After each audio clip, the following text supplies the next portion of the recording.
ब्रह्म सूत्र के पहले अध्याय चौथे पाद में हमने 7 सूत्र किया था और जिसका संदर्भ या जो टॉपिक चल रहा था परमात्मा और प्रकृति के बारे में, जो संसार के कारण के रूप में जो कंफ्यूजन है।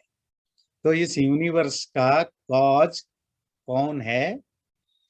अगर कहीं प्रकृति को कॉज के रूप में, कारण के रूप में बताया गया, फिर ब्रह्म या परमात्मा की क्या जरूरत है?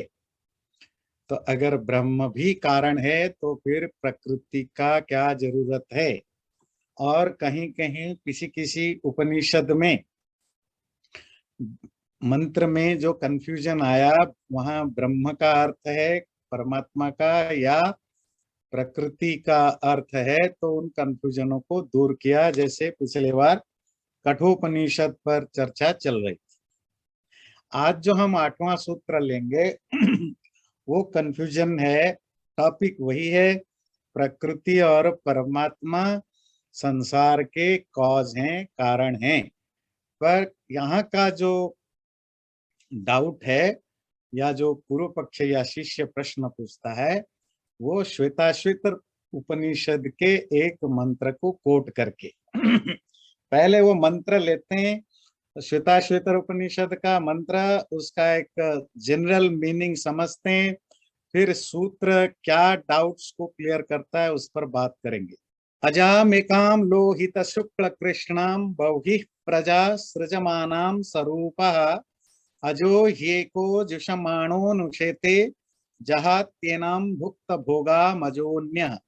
एक अजा, ज मतलब जन्म, अज मतलब अजन्म, अनबर्न, जो लोहित शुक्ल कृष्ण, जो रेड, व्हाइट और ब्लैक कलर की है, वो अपने जैसी बहुत सारे क्रिएचर को प्रोड्यूस करती है, पैदा करती है।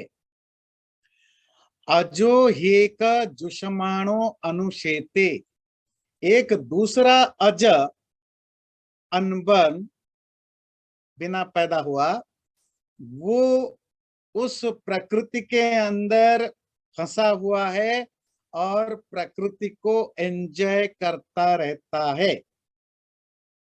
जहाती एनम भुक्त भोगाम अजो अन्य, एक तीसरा अज, अज ध्यान रखिए, अनबर्न, एक तीसरा अनबर्न पर्सन जो कि इस प्रकृति जो दूसरों के द्वारा भोगी जाती है और छोड़ दी जाती है, उसको हमेशा त्यागता रहता है, उस मतलब उसको भोगता नहीं है।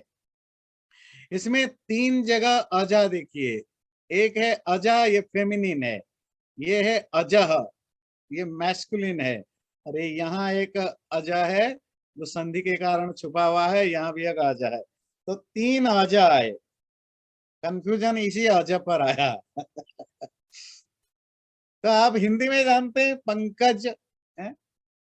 पंक से पैदा हुआ पंकज, तो जन्म से होता है। अंडज, अंडा से पैदा हुआ, जैसे ये पक्षी होते हैं, सरीसृप रेप्टाइल्स होते हैं, मछली वगैरह होते हैं। जैसे पिछले एक क्लास में कहीं पढ़ रहे थे, जो 4 तरह के लाइफ होते हैं। जरायुज, जो गर्भ से ज पैदा होते हैं। अंडज, जो अंडे से पैदा होते हैं। स्वेदज, जो फर्मेंटेशन या जो सड़ जाने सड़े हुए चीजों से जो पैदा होते हैं, जो जर्म से, इंसेक्ट है, कीड़े मकोड़े। और उद्भिज, जो बीज को, जो सीड है उसको फाड़ करके जो पैदा होते हैं। तो ज का जब लास्ट में ज शब्द आए, उसका अर्थ होता है पैदा होने वाला। इसी तरह बड़े भाई को बोलते हैं अग्रज, अग्र कहते हैं पहले, जो आपसे पहले पैदा हो गया वो अग्रज है। अगर बहन पैदा हुई तो अग्रजा। अगर छोटा ब्रदर या छोटा सिस्टर है आपसे छोटा तो अनुज, अनुज मतलब जो आपके बाद पैदा हुआ, और अनुजा लड़की बहन जो बाद में पैदा हुई। तो अब ज क्लियर हो गया, ज मतलब जहाँ ज लगता है पैदा होना होता है। तो अज जैसे ज्ञान से अज्ञान हुआ, ज्ञान मतलब नॉलेज, अज्ञान एब्सेंस ऑफ नॉलेज, उसकी नेगेशन है, नहीं है। तो अज जिसका जन्म नहीं है, अनबर्न। और हम काफी डिस्कस कर चुके हैं कितने अज हैं दुनिया में, इटर्नल चीजें, नित्य चीजें कितने हैं? तीन। तीन है ना, परमात्मा,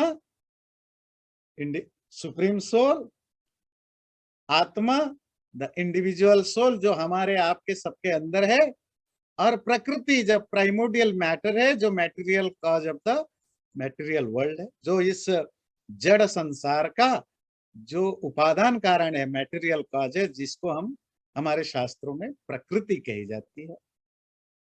तो ये तीन अजय है, ठीक है जी, क्लियर है।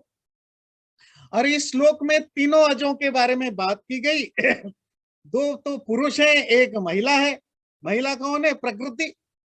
इसलिए प्रकृति के लिए देखे अजा शब्द, अजा जो होता है वो फेमिनिन वर्ड होता है, अजा। आ होने से फेमिनिन हो जाता है, और ये अजह विसर्ग होने से विसर्ग आगे जाकर वो हो गया, दैट्स अ डिफरेंट थिंग। तो आपको उतने में जाने की जरूरत नहीं। तो दो दो पुरुष अजय हैं, एक स्त्री अजा है।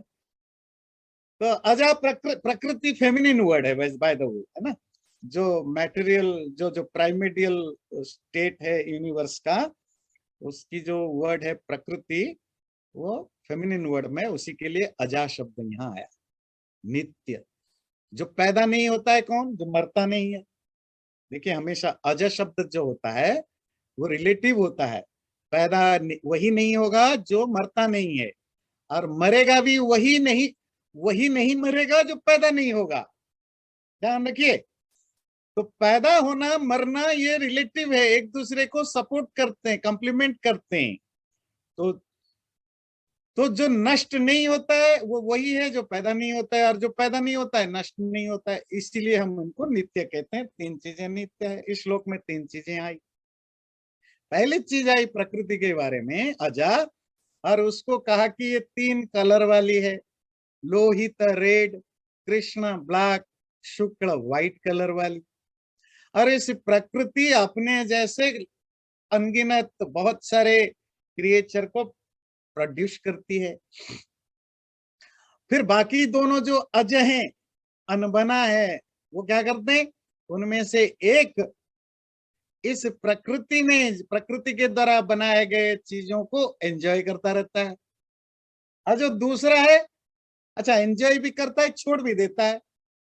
मतलब आप कार यूज करते हैं फिर छोड़ देते हैं, घर यूज करते हैं छोड़ देते हैं, रिश्तेदार रिश्ते को यूज करते हैं फिर छोड़ देते हैं, दोस्ती यूज करते हैं फिर छोड़ देते हैं, जगह यूज करते हैं छोड़ देते हैं, कभी जानबूझ के छोड़ते हैं, कभी आपसे छुड़वाया जाता है जबरदस्ती, मर जाते हैं और कहीं पैदा होता है, या जब आपको मोक्ष मिलता है तो आप परमानेंटली, तो ये जो यूनिवर्स है, संसार है, उसको आप छोड़ देते हैं। तो अज जो है, एक अज जो इंडिविजुअल सोल है, जीवात्मा, वो भोगता है छोड़ता है, भोगता है छोड़ता है। दूसरा जो अज है वो कहता है इस भोगी जाने वाली, छोड़ी जाने वाली जो प्रकृति है, अजा है, उसको भी हमेशा के लिए छोड़ देता है, उसे कभी नहीं अटैच होता है। वो कौन है? वो परमात्मा है। ठीक है। इसी श्लोक में आपको तो क्लियर हो गया, पर शिष्य को क्लियर नहीं हुआ।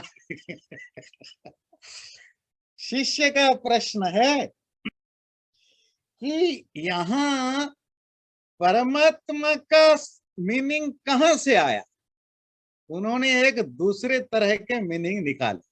वो क्या मीनिंग? देखिए, फिर मीनिंग का एक स्कोप आया, एक दूसरे अर्थ की मीनिंग का स्कोप आया। आप सुनेंगे, आप कहेंगे हाँ ये भी हो सकता है। ऊपर वाली लाइन में कोई झगड़ा नहीं, प्रकृति फाइनल। सेकेंड अजय, ठीक है, वो अजय जो जुषमाण भोगता हुआ, एंजॉय करता हुआ अटैच्ड है। तीसरी वाली अजय पर जो कि भोगी हुई चीजों को छोड़ देता है, बोला, तो उसमें शिष्य प्रश्न करता है ये अजय परमात्मा के लिए यूज नहीं हुआ है, तो फिर किसके लिए यूज हुआ है? ये मुक्तात्मा के लिए यूज हुआ है। मुक्तात्मा समझते हैं? जो लिबरेटेड सोल है, अच्छा, लिबरेटेड सोल कौन होता है? हम और आपका आत्मा जब स्पिरिचुअल प्रैक्टिस करते करते रियलाइजेशन को कर लेता है, फिर वो लिबरेटेड हो जाता है, मुक्त। और जब वो मुक्त होता है तो फिर इस संसार को छोड़ देता है ना, आप संसार को भोगता नहीं है। बात समझ में आई? और वो कौन सी कैसी संसार को छोड़ता है? भुक्त भोगा, जिसको उसने पहले भोगा हुआ है, पहले भोगी हुई इस प्रकृति को या पहले भोगा हुआ इस संसार को एक अज ऐसे छोड़ देता है। ये अर्थ क्यों नहीं आप करोगे? बात समझ में आई? ये वाली अर्थ भी तो जमता है कि तीस एक अजा प्रकृति है, दूसरा अज जो भोगता रहता है, अज मतलब आत्मा, तीसरा जो आत्मा अज है वो भोगे हुए प्रकृति को छोड़ देता है और वो लिबरेटेड सोल है। यहाँ परमात्मा की जरूरत ही नहीं। अब ब्रह्म को जबरदस्ती क्यों ला रहे हो? हमें ब्रह्म की जरूरत ही नहीं, मंत्र भी नहीं बोल रहा है, इसको छोड़ो ना। कहीं आप ऐसा अर्थ ना निकालो या शिष्य के मन में इस तरह के क्वेश्चन न आए, इसके लिए आज का सूत्र हम पढ़ेंगे। और वो सूत्र कहता है, तो यह है ब्रह्म सूत्र के पहले अध्याय के चौथे पाद का 8वां सूत्र, चमशबद विशेषात, चमशवत अविशेषात। चमस कहते हैं स्पून को, चम्मच को। अविशेषात, विशेष कहते हैं स्पेसिफिक, अविशेष मतलब जनरल। तो इसका मतलब है due to general statement like धून, इस मंत्र में जो दो अजों की बात की गई प्रकृति से रिलेट करके, एक भोगने वाला, एक भोगे हुए को छोड़ देने वाला, यहाँ दूसरा अज मुक्तात्मा के लिए नहीं है, यहाँ भी परमात्मा के लिए ही ये यूज हुआ है। यहाँ जो अज शब्द है भुक्त भोग के लिए यूज हुआ, वो जनरल स्टेटमेंट है। उसकी स्पेसिफिक स्टेटमेंट आपको अगले सूत्र में पढ़ना चाहिए। अगले जो मंत्र है वो पढ़ोगे तो समझ में आएगा। उसके लिए उन्होंने बड़ा प्रैक्टिकल एग्जाम्पल दिया, बोले जैसे चम्मच जैसा।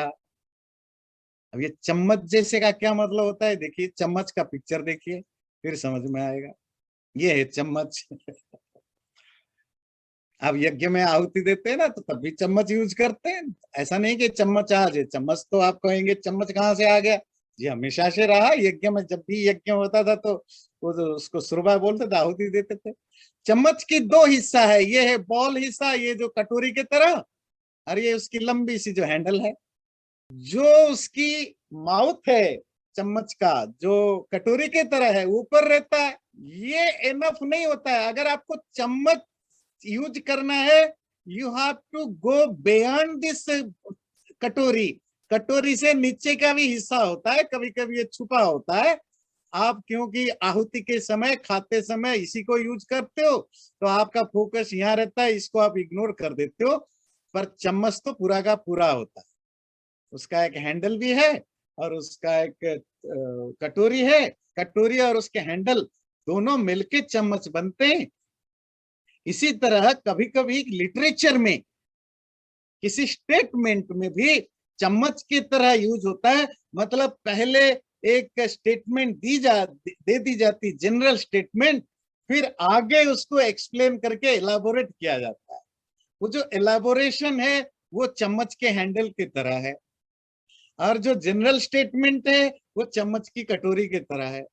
आप अगर सिर्फ कटोरी को पकड़ के बैठ जाओ, उसकी जो नीचे जो डिटेल में दिया गया है उसको ना पढ़ो, फिर तो ऐसा ही है चम्मच का, आप सिर्फ कटोरी को समझ गए, बाकी आप हैंडल को इग्नोर कर रहे हो। अच्छा जी, आप समझ में आई चम्मच से क्या एग्जांपल दिया? अच्छा, तो फिर चम्मच का हैंडल कौन है जिसको समझना जरूरी है? बोले उसके नीचे वाले श्लोक को समझ लो। ये तो उसकी जो जहां से आपने ये उठाया, ये उठाया आपने श्वेताश्वेतर उपनिषद 4-5 चौथे अध्याय का 5वां श्लोक उठाया, तो 6वां-7वां श्लोक भी देख लेते, जहां इस अज को डिफाइन किया गया है, तो फिर कंफ्यूजन नहीं होगा। चलिए हम ही देख लेते हैं क्या उसकी पांचवा छठे श्लोक में क्या बात है। ये तो पांचवा श्लोक तो जो हमने पढ़ा अजा में का, ये जो अजा और अजा, छठा श्लोक ये है। ये कहता है द्वा सुपर्णा सयुजा सखाया समानम वृक्षम परिशस्वजाते तयोरन्य पिप्पलम स्वद्वत्यनस्नन्यो अभिचाकशीति। एक वृक्ष, वृक्ष देखिए यहाँ पर है पेड़, एक पेड़ में दो सुपर्ण खूबसूरत फीतर वाले पंख वाले एक दूसरे से फ्रेंड, दो दोस्त आत्माएं बैठते रहते हैं। तयोहो अन्य, उनमें से एक, उस पेड़ का जो फल है वो पेड़ पीपल का पेड़ है और उस पेड़ के फल को खट्टा मीठा चख करके स्वाद मजे लेता रहता है।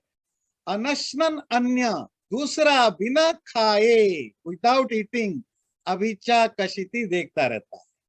ये ठीक उसके बाद आता है। ये तो बहुत बार आपने सुना। तो पहले मंत्र में चार श्वेताश्वेतर उपनिषद 4-5 में प्रकृति के लिए जो एनालॉजी दी वो क्या दी? अजा, अजा ना पैदा होने वाली, और उसके 3 कलर बताया, रेड ब्लैक एंड व्हाइट। दूसरे श्लोक में उसके लिए क्या एनालॉजी दी? वृक्ष, वृक्ष मतलब पेड़। पेड़ को वृक्ष क्यों कहा जाता है? क्योंकि वृश्चनात्, वो काटे जाते हैं। वृश्चन मीन्स टू कट। तो जो प्रकृति या जो संसार है, जो जो जड़ संसार है, वो विनाशशील है ना, मतलब नष्ट होता है बनता है, नष्ट होता है बनता है। Destruction is part of that nature. क्योंकि ये संसार जो है विनाशशील है, इसीलिए इसका दूसरा नाम है वृक्ष। वृक्ष का लिटररी ट्रांसलेशन है पेड़। तो मानो ये संसार एक पीपल का पेड़ है जो कटता रहता है, बनता रहता है। तो इस संसार रूपक पेड़ पर 2 पक्षी, 2 बर्ड्स बैठे हुए हैं। दोनों खूबसूरत पंख वाले हैं, दोनों एक दूसरे से फ्रेंड भी हैं, एक दूसरे के फ्रेंड भी हैं, और दोनों एक ही जैसा है। एक ही जैसा का मतलब क्या है? दोनों चेतन है, कॉन्शस है। दोनों प्रकृति से, पेड़ रूपक संसार से अलग हैं।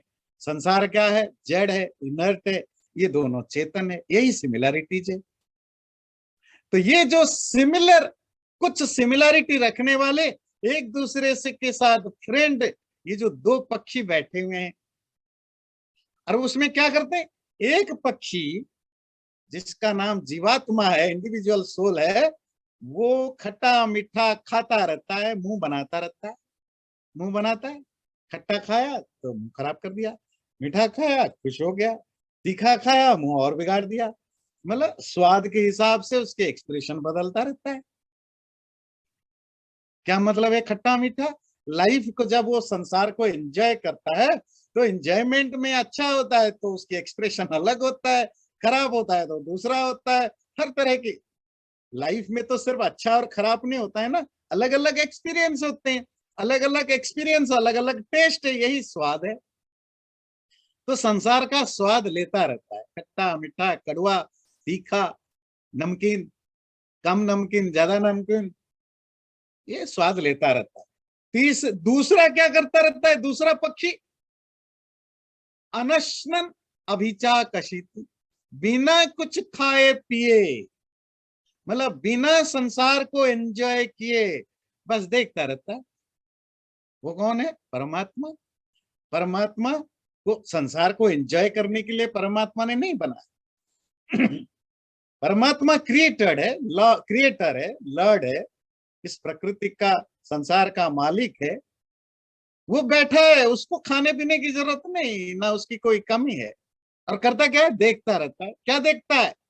दूसरी पक्षी को, दूसरे पक्षी को क्या देखता है? क्या खा रहा है, क्या फेंक रहा है। ये क्या चीज है? कि दूसरा पक्षी जो जीवात्मा, उसकी कर्मों का हिसाब रखता है ना। क्या कर्म कर रहे हो, क्या एक्सपीरियंस कर रहे हो, क्या रियलाइज कर रहे हो, क्या बोल रहे हो, क्या सोच रहे हो, उन सबको नोट करता है। क्यों करता है? क्योंकि उसी हिसाब से उसको फल देना।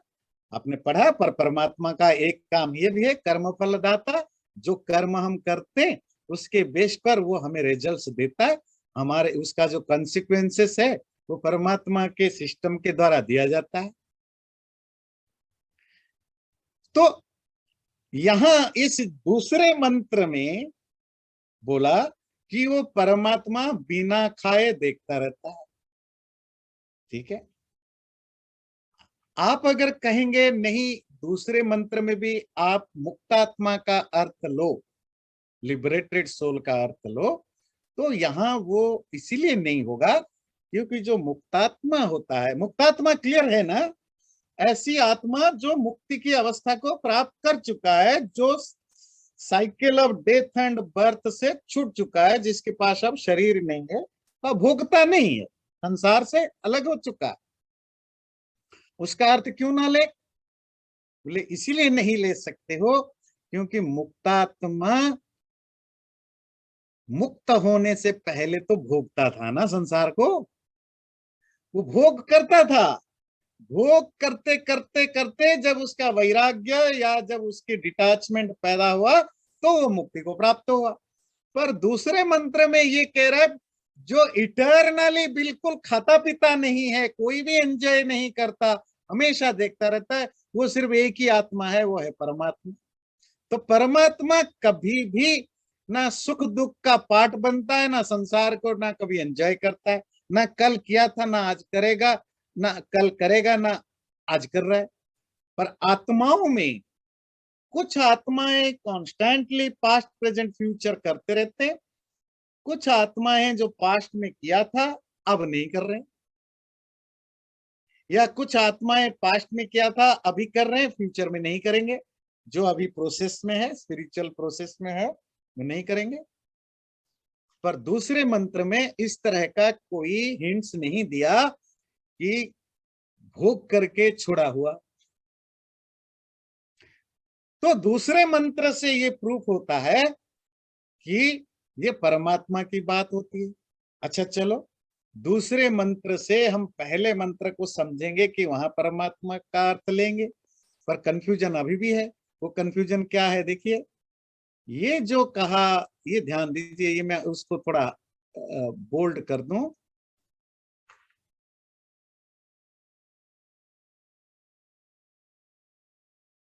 ये कंफ्यूजन यहीं पर है। जहाती एनम भुक्त भोगाम, भोगे जिसको पास्ट में उसने भोगा था उसको छोड़ देता है। मतलब जो दूसरा अज है, दूसरी आत्मा है, जो संसार को पहले भोगा हुआ, पहले भोगे हुए प्रकृति को छोड़ देता है। कंफ्यूजन ये है। तो शिष्य का प्रश्न है, ये कहना चाहता है कि वो आत्मा जो भोग करके छोड़े हुए संसार को त्याग देता है। अब सूत्रकार वेदांत सूत्र यहाँ उसको हेल्प करता है समझाने में। यहाँ भुक्त भोग, भुक्त भोग का लिटरेरी ट्रांसलेशन है something which is earlier used और अर्लियर कंज्यूम्ड और अर्लियर एंजॉयड, जिसको पहले भोग लिया गया था। शिष्य एज्यूम कर रहा है कि ये सेकेंड आत्मा के बारे में बात कर रहे हैं, सेकेंड अज के बारे में, कि उसने पहले भोग करके छोड़ दिया, जो कि मुक्तात्मा का अर्थ होगा। सूत्रकार कहता है यहां भुक्त भोग दूसरे आत्मा के लिए नहीं, पहली आत्मा के लिए। आत्माएं, जीवात्माएं भोगते हैं छोड़ते हैं, भोगते हैं छोड़ते हैं, भोगते हैं छोड़ते हैं। और एक जब स्पिरिचुअल लाइन पर जाते हैं और आप जब उस सुप्रीम स्टेज पर पहुंच जाते हैं तो वो एब्सोल्युटली छोड़ देते हैं। इस मंत्र का अर्थ ऐसा होगा कि जीव आत्माओं के द्वारा भोगे जाने वाले, भोग करके भी छोड़े दिए जाने वाले वो जो प्रकृति को एक दूसरा आत्मा परमात्मा हमेशा के लिए छोड़ देता है, यही अर्थ करेंगे। तो यहां हमें दूसरा अज का अर्थ परमात्मा के अर्थ में हमें प्राप्त होगा।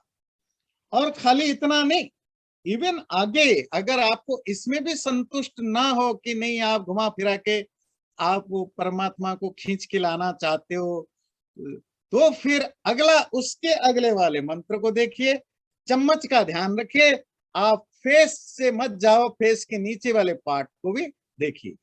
ये उसी उपनिषद के नीचे वाले पार्ट हैं, जो उसी श्वेताश्वेतर उपनिषद के 4, 9 और 10, ये 5 और 6 था, बीच में हमने 7, 8 स्किप किया है। 9 और 10 क्या कहता है? अस्मान मायी सृजते विश्वमेतत् तस्मिंश्चान्यो मायया सन्निरुद्धः। उससे, उस अजा से, अजा मतलब प्रकृति से, जिसको कि माया शब्द से यूज किया यहाँ, उस माई ने, परमात्मा जो कि माई है, वो इस माया से संसार को बनाया। और जो दूसरा जीव था, while the other individual soul, वो अभी भी उस संसार में इन्वॉल्व है। सवाल आया, ये माया कौन है और माई कौन है? ये नया शब्द आपने पैदा कर दिया। मायम तो प्रकृतिम विद्यान माइनम च महेश्वरम। माया यहाँ प्रकृति के लिए यूज हुआ है। महेश्वर, वो जो सुप्रीम रूलर है, उसके लिए माई शब्द यूज हुआ है। चलिए इसको समझते हैं। और आप में से ज्यादातर लोग तो पैदा, इस जब से पैदा हुए हैं तब से माया के माया माया ही सुनते रहे हैं। प्रकृति शब्द तो बहुत, आप में से बहुत लोग होंगे जो पहली बार यही सुना, क्योंकि हमारे सारे बाबा, साधु, सन्यासी, ज्ञानी, विद्वान माया माया करते रहते हैं। संसार माया है, संसार माया है। अब माया है, ये माया शब्द वैदिक शब्द है, वेदों में, उपनिषदों में, दर्शन शास्त्रों में आता है। और मंत्र क्या कहा? माई ने माया से संसार को पैदा किया। पहले तो माया समझ ले। माया प्रकृति का दूसरा नाम। प्रकृति के 5-7 नाम याद रख लीजिए। एक तो प्रकृति, प्रकृति मतलब जो प्राइमोडियल मैटर, उसी के लिए एक शब्द आया वृक्ष, वृक्ष आया ना, पेड़ कट। एक और शब्द आया अजा, जो पैदा नहीं होती है। एक शब्द है प्रधान, जो पहले हम और सब्जेक्ट में डिस्कस करते थे, प्रधान। आज एक शब्द आपको मिला माया। माया तो आपने पहले से सुना होगा, पर पता नहीं होगा माया, माया का मतलब आपको लगता है इल्यूजन है। नहीं, माया इसी संसार के लिए, प्रकृति के लिए यूज हुआ। तो माया तो चलो समझ में आया। माई कौन है? ऐसा लग रहा है कोई माली है। हाँ, माया से माई। जिसके पास धन है उसको आप क्या कहते हो? धनी। ज्ञान है तो ज्ञानी। गुण होते गुणी। माया हो तो माई। ये बड़ी होती है माया। The owner of the maya, the ruler of the maya, possessor of the maya. तो जो रूलर ऑफ माया, उसने माया से संसार को बनाया। तो माया कौन है? प्रकृति, सत्व रजत तमगुण वाली प्रकृति। उससे माई परमात्मा ने, माई मतलब रूलर ऑफ द माया ने संसार को बनाया। और क्या बोला? अन्य जो दूसरा जीव, जो आत्मा है, परमात्मा ने माया से जो दुनिया बनाई, उस दुनिया को दूसरा आत्मा एंजॉय करता है। तो ये भी उसी मंत्र के जस्ट नीचे आया। और बोला ये माया कौन है? तो देखिए दोबारा फिर कंक्लूड करते हैं। नीचे वाली देखिए, मायाम तु प्रकृतिम विद्यान। प्रकृति ही माया, प्रकृति को ही माया जानो, महेश्वर को माई जानो। तो प्रकृति माया बन गई, मतलब प्रकृति का दूसरा नाम माया, तो परमात्मा का दूसरा नाम माई। परमात्मा के लिए क्या शब्द दिया? महेश्वर। महा मतलब ग्रेट, ईश्वर मतलब रूलर। वो जो ग्रेट रूलर है वो माई है, प्रकृति जो है वो माया। अब तो क्लियर हो गया ना। ये जो श्वेताश्वेतर उपनिषद के 4थे अध्याय के 5वें मंत्र से 9वें मंत्र तक जब आप पूरा पढ़ते हैं, तो आप बिल्कुल क्रिस्टल क्लियर हो जाता है कि जो पहला मंत्र था वो उपस्थापना थी, उसको एलाबोरेट किया। वो जो एक अजा और दो अज है, अजा प्रकृति, उसी का दूसरे मंत्र में कहा वृक्ष, तीसरे मंत्र में कहा माया। जो अज है उसमें से एक अज को पहले मंत्र में बोला अज, दूसरे मंत्र में बोला अज, तीसरे मंत्र में बोला आत्मा। जो तीसरा अज है, तीसरे अज को पहले मंत्र में बोला अज, दूसरे मंत्र में भी बोला अज, अन्यम अज, और चौथे पांचवें मंत्र में बोला माई। तो बात क्लियर है। तो यहाँ तीन चीजों की बात हो रही है, आत्मा, परमात्मा, प्रकृति। आत्मा की डिस्कशन हम नहीं कर रहे हैं, हमारा डिस्कशन क्रिएशन के ऊपर हो रहा है। संसार को बनाने में कौन कॉज है? तो प्रकृति भी कारण है, परमात्मा भी कारण है, दोनों कारण है, और दोनों का रेफरेंस आता है। ये श्वेताश्वतर उपनिषद के से ये बात सिद्ध हुई। चम्मच के तरह ये स्टेटमेंट जो है वो जनरल स्टेटमेंट है पहला मंत्र में, और बाकी के मंत्र जो होते हैं उसकी हैंडल है, थोड़ा नीचे भी जाओ, हैंडल तक जाओ, बात क्लियर हो जाए। चलिए अगले सूत्र पर चलते हैं। ज्योतिरुपक्रमातु तथा ही अधीयत एके। इसका प्रॉब्लम समझने के लिए हमें और एक उपनिषद को कोट करूंगा, वो है छांदोग्य उपनिषद। छांदोग्य उपनिषद में 6:4:1 में ये एक मंत्र आता है। यहाँ भी वो शुक्ल कृष्ण है। यदग्निरोहितम रूपम तेजस्तद्रूपम तत्शुक्लम तदपाम यत् कृष्णम तदन्नस्यापगात् अग्निरग्नित्वं वाचारंभणं विकारो नामधेयं त्रीणि रूपाणि इत्येव सत्यम। इस छांदोग्य उपनिषद में ये कहता है कि अग्नि से सारा संसार पैदा हुआ, और अग्नि के तीन रूप है। रोहित मतलब लाल, शुक्ल मतलब सफेद, कृष्ण मतलब काला। और उस अग्नि का जो लाल रंग है वो अग्नि से आया, जो उसका सफेद रंग है, व्हाइट कलर है, वो पानी से आया, और उसका जो ब्लैक कलर है, काला कलर है, वो पृथ्वी से आया। छांदोग्य उपनिषद में ये कहा जाता है अग्नि संसार का अग्नि से दुनिया बनी है। अग्नि मतलब फायर। चलो फायर को आप एनर्जी ले लो, आजकल साइंटिस्ट भी यही कहते हैं ना कि एनर्जी से सब बना है, बहुत सारे लोग यही मानते हैं। तो अग्नि को चलो ले लो। और अग्नि का ये जो लोहित शुक्ल कृष्ण है, वो तो यहाँ अग्नि के लिए आया है। आप तो कह रहे ये प्रकृति के लिए आया था, और उन्होंने ये भी बता दिया ये जो लाल रंग है वो आग से लिया, जो सफेद रंग है वो पानी से लिया, और काला रंग जो है वो पृथ्वी से लिया। तो इसका क्या करेंगे? पहले तो इसको समझने से, इसका आंसर देने से पहले ये मंत्र को समझ ले। अग्नि यहाँ, वैसे तो अग्नि यहाँ उसी प्रकृति के लिए ही यूज हुआ है, जिसके तीन रूप है, लोहित शुक्ल कृष्ण, लाल सफेद काला, वो तो हम बाद में डिस्कस करेंगे। अग्नि से लाल रंग लिया। जनरली जो आग का जो रूप होता है, जो स्थूल अग्नि का जो रूप होता है, वो लाल लाल जैसा होता है।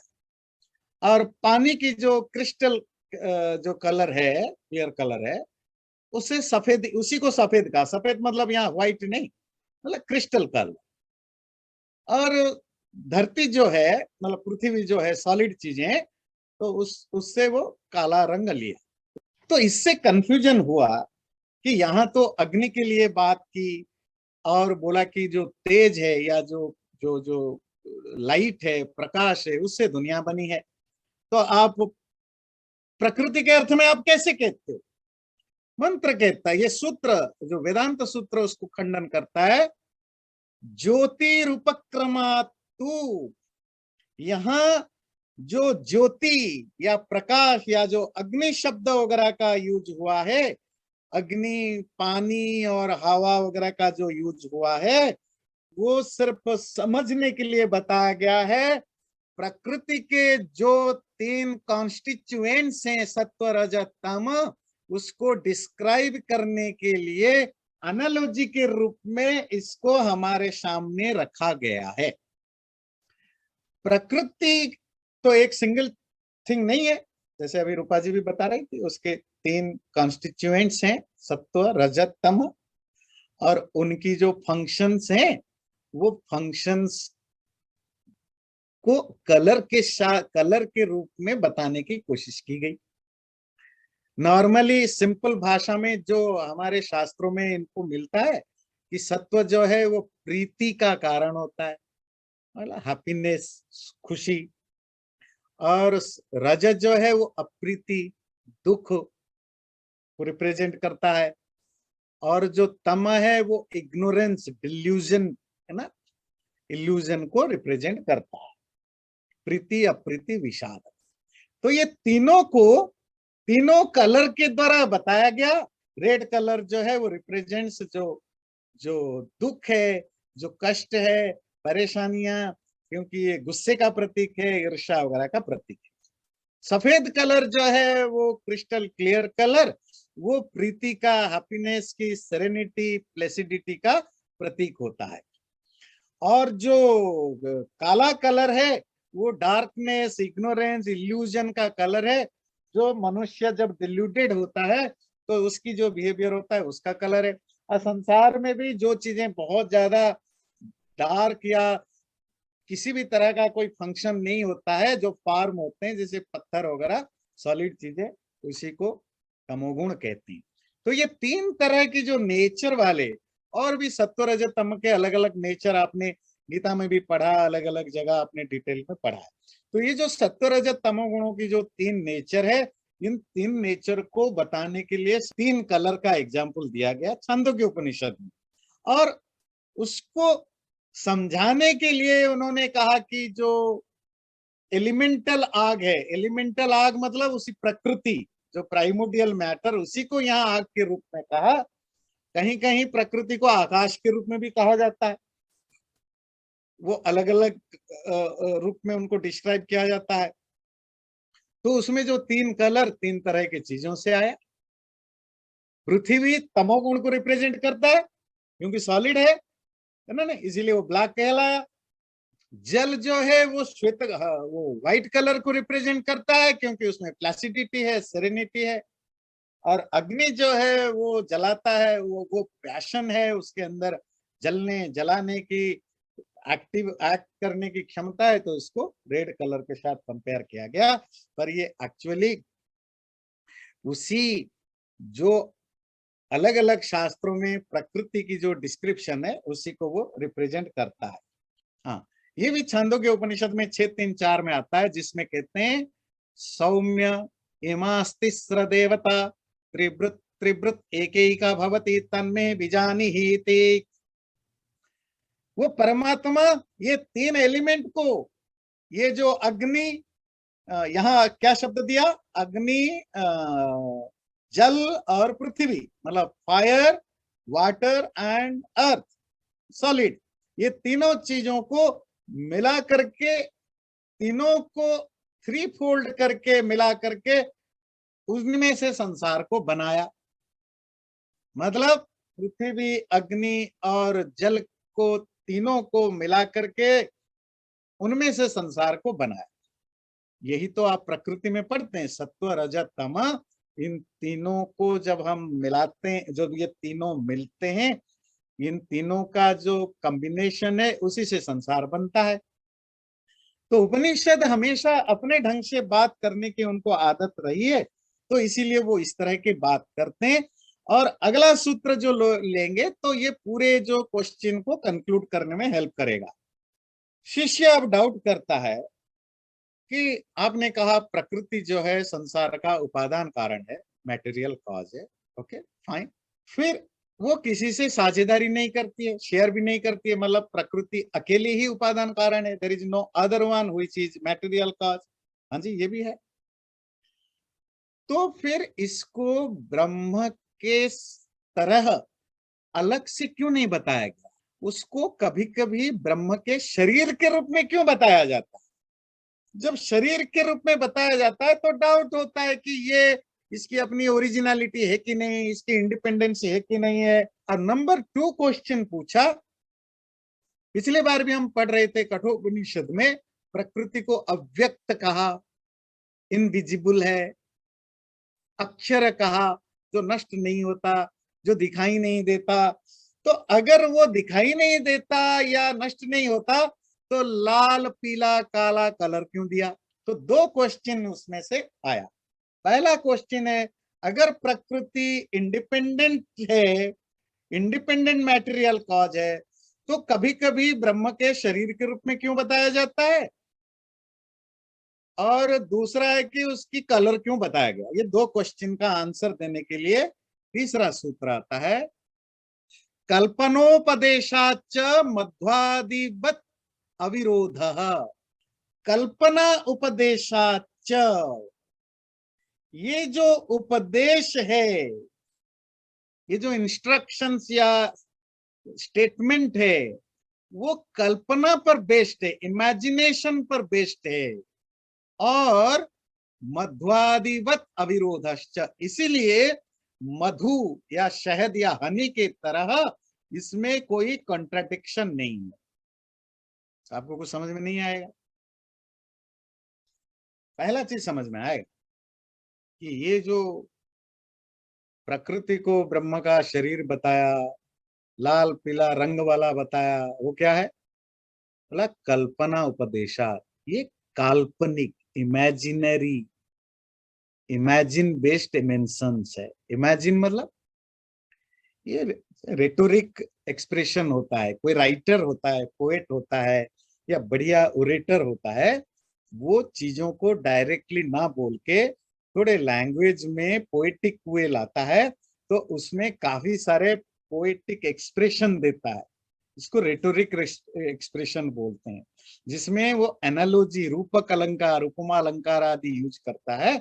जैसे पहले भी हम बात करते थे, कोई अनपढ़ आदमी, तो भारत में कोई बच्चा अगर बहुत पढ़ता लिखता नहीं, बहुत जितना समझाओ नहीं समझता, टीचर क्या कहते? गधा है, ये गधा। तो वो गधा, गधा मतलब डंकी, वो डंकी थोड़ी ही है, वो तो इंसान है। अगर कोई जो जिसको समझ नहीं है तो वो सोचेगा अच्छा इसको गधा कैसे बोला, ये तो इंसान है। तो ये रेटोरिक एक्सप्रेशन है ना। और इसी तरह हमारे लिटरेचर में, आम बातचीत में जो बहुत बहादुर होता है, ब्रेव होता है, हीरो होता है, उसको कहते हैं ये शेर है, शेर है ना, ये मेरा शेर है। तो शेर थोड़े ही है, ये तो इंसान है। इसी तरह कोई खूबसूरत कोई लड़की है या महिला है जिसका मुंह बहुत सुंदर है, कहते हैं चांद है ना, ये तो चांद है हमारे घर की। और लड़कियों को कहते हैं लक्ष्मी है, कि मेरे घर में लड़की पैदा हुई तो तब से मेरा जॉब बढ़ने लगा, प्रमोशन होने लगा, ये होने लगा, ये तो मेरे घर में लक्ष्मी है, बोलते हैं ना। वो ना वो लक्ष्मी है, ना वो गधा है, ना वो शेर है। ये क्या है? रेटोरिक एक्सप्रेशन है। आम भाषा में भी हम यूज करते हैं, राइटर्स भी यूज करते हैं, और हमारे वेद उपनिषद आदि शास्त्रों में भी इस तरह के रेटोरिक एक्सप्रेशन होते हैं। जब वो कहता है ब्रह्म, प्रकृति ब्रह्म की शरीर है, इससे प्रकृति का कोई, प्रकृति की इंडिविजुअलिटी या ओरिजिनलिटी को छीनने का कोई पर्पस नहीं है। बस ये दिखाना होता है जैसे आत्मा इस शरीर का मालिक है, क्योंकि शरीर मालिक नहीं बन सकता, शरीर एक इनर्ट चीज है, जड़ चीज है, उसका मालिक कोई चेतन आत्मा है। इसी तरह ये जो संसार है, क्योंकि ये जड़ है, इनर्ट है, तो उसका मालिक परमात्मा है। दोनों के रिलेशनशिप बताने के लिए बता दिया, जैसे शरीर और आत्मा। हम भी बातचीत में, हम भी बहुत समय डिस्कशन में बता देते हैं, आत्मा शरीर का जैसा संबंध है, परमात्मा और प्रकृति का वो संबंध है। पर हमेशा ध्यान रखिए, जब भी हम एनालॉजी करते हैं, कोई उपमा अलंकार, उपमा रूपक देते हैं, वो 100% नहीं करते हैं। जब कोई कहता है ये शेर जैसा बहादुर है, तो आप पूछोगे शेर के 4 पैर है, इसके तो 4 पैर नहीं है। नहीं, सिर्फ शेर की बहादुरी और इंसान की बहादुरी से कंपेयर करके हमने शेर कहा, बाकी शेर की चीजें नहीं। चांद जैसा मुंह, तो चांद की खूबसूरती और मुंह की खूबसूरती को कंपेयर किया। चांद की खूबसूरती के कारण चांद बोला। आप कहोगे अगर ये चांद जैसा मुंह है तो उसमें धब्बा क्यों नहीं है ना, वो दाग क्यों नहीं है? चांद तो गोल है, ये गोल क्यों नहीं है? उसमें पहाड़ पर्वत क्यों नहीं है? ये नहीं हो सकता। आप कहोगे इसका जो पर्सनालिटी है वो समुंदर जैसा गहरा है, जो हिंदी में बोलते हैं, है ना। तो इंग्लिश में आप करोगे तो कहेंगे his personality is deep like ocean, तो गहरी पर्सनालिटी है। अच्छा, इसकी पर्सनालिटी समुंदर है, तो समुंदर तो मछली रहते हैं, मगरमच्छ रहते हैं, शार्क रहते हैं, तो इसके अंदर शार्क नहीं। हमने सिर्फ समुंदर की गहराई के कारण समुंदर के साथ कंपेयर किया। तो इसी तरह प्रकृति को परमात्मा के साथ जब हम शरीर के रूप में जोड़ते हैं तो सिर्फ इतना लेते हैं कि जैसे आत्मा शरीर का मालिक है, शरीर अपने आप कुछ नहीं करता, आत्मा के द्वारा ही सब करता है, इसी तरह प्रकृति अपने आप कुछ नहीं करती, परमात्मा के द्वारा करता है। पर शरीर और आत्मा के और बहुत सारे चीजें हैं। आत्मा शरीर, आत्मा के लिए शरीर instrumented to enjoy the world. Param prakriti is not an instrument of God to enjoy something. ये गलतफहमी हो जाएगी, मिसअंडरस्टैंडिंग हो जाएगी। प्रकृति परमात्मा का इंस्ट्रूमेंट नहीं है दुनिया को एंजॉय करने का, पर ये शरीर आत्मा का इंस्ट्रूमेंट है दुनिया को एंजॉय करने का। तो हमने जब शरीर कहा, शरीर का सिर्फ इतना मतलब है कि वो वो परमात्मा के अधीन है, पर प्रकृति की अपनी इंडिपेंडेंसी है। प्रकृति उपादान कारण के रूप में, मैटेरियल कॉज के रूप में अकेली है। कोई दूसरा और एलिमेंट नहीं जो मैटेरियल कॉज हो। और परमात्मा एफिशिएंट कॉज है, निमित्त कारण है, जो प्रकृति से चीजों को बनाता है। परमात्मा कुम्हार है, कुम्हार, कुम्हार समझते हैं, पॉटर है, जो मिट्टी से घड़े को बनाता है। मिट्टी ही घड़े का ओनली एलिमेंट है। घड़ा बनाने के लिए 50 चीजें हो सकते हैं, पर संसार बनाने के लिए there is only one material cause, and that is only and only prakriti. तो इसीलिए ये कल्पना है। कल्पना मतलब इमेजिनेशन है। सूत्र का अगला पाठ कहता है मध्वादिवत अविरोध। मधु कहते हैं शहद, हनी। हनी आदि के कारण से इसमें कोई कंट्राडिक्शन नहीं है।